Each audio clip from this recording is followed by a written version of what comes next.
పెట్టండి మురళీనా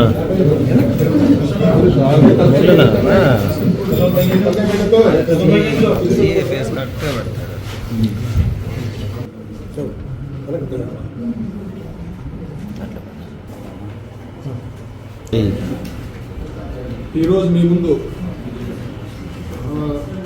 మన మురుగంపడి దగ్గర నగరవనంలో పోయిన నెల 25వ తారీఖున ఒక ప్రేమ జంటపై దాడి చేసి వాళ్ళని గ్యాంగ్ రేప్ చేసినటువంటి ముద్దాయినటువంటి మురుగంపట్టు అగ్రహారం చెందినటువంటి మహేష్, కిషోరు, సొంత పేరు చెందినటువంటి హేమచంద్ర అలియాస్ హేమచంద్ర ప్రసాద్, వీళ్ళ ముగ్గురిని ఈరోజు చిత్తూరు ఫారెస్ట్ రోడ్లో సిసి గుంట రోడ్ పల్లి దగ్గర అరెస్ట్ చేసి మీ ముందు హాజరుపరచడం ఉంది.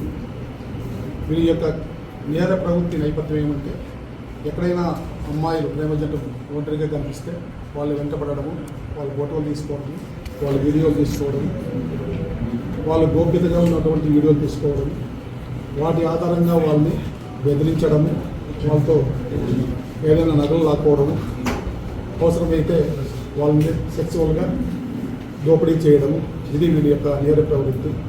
ఆ విధంగానే పోయిన నెల 25వ తారీఖున ఒక అర్జెంట్ మన నగరం పార్కులో పెనుమూరు క్రాస్ నగర పార్కులో వాళ్ళు కాలక్షేప కోసం వెళ్ళింటే వీరు ఆ సమయానికి అక్కడికి వెళ్ళి వాళ్ళిద్దరూ ఒంటరిగా ఉన్నది గమనించి 1 PM మహేష్ అనే అతను వాళ్ళ దగ్గరికి వీడియో తీసుకుంటే దగ్గరికి వెళ్తాడు. వాళ్ళ ఇంట కిషోరు, హేమచంద్ర ప్రసాద్ వెళ్తారు. తర్వాత వాళ్ళు తత్వం బెదిరించి దగ్గర నుండి ఒక మైనర్ చైన్ లాక్కుంటారు. తర్వాత ఒకరు హేమచంద్ర ఆ అబ్బాయిని డిటైన్ చేస్తాడు. మహేష్, కిషోర్ ఆ అమ్మాయిని దగ్గరలో ఉన్నటువంటి చెత్త పొదల్లోకి తీసుకెళ్ళి ఒకరి తర్వాత ఒకరు రేప్ చేస్తారు. మళ్ళా హేమచంద్రని మళ్ళా పోయి అతను కూడా రేప్ చేస్తాడు.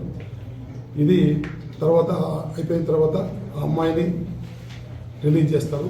తర్వాత ఆ అబ్బాయిని రిలీజ్ చేస్తారు. ఈ విషయమై మనకు 29th వరకు ఈ సంఘటన వెలుగులోకి రాలేదు. కారణం ఎందుకంటే అమ్మాయి కానీ అమ్మాయి తల్లిదండ్రులు కానీ దీన్ని పోలీసులకు రిపోర్ట్ చేయడానికి వాళ్ళు అంత సముఖత చూపలేదు.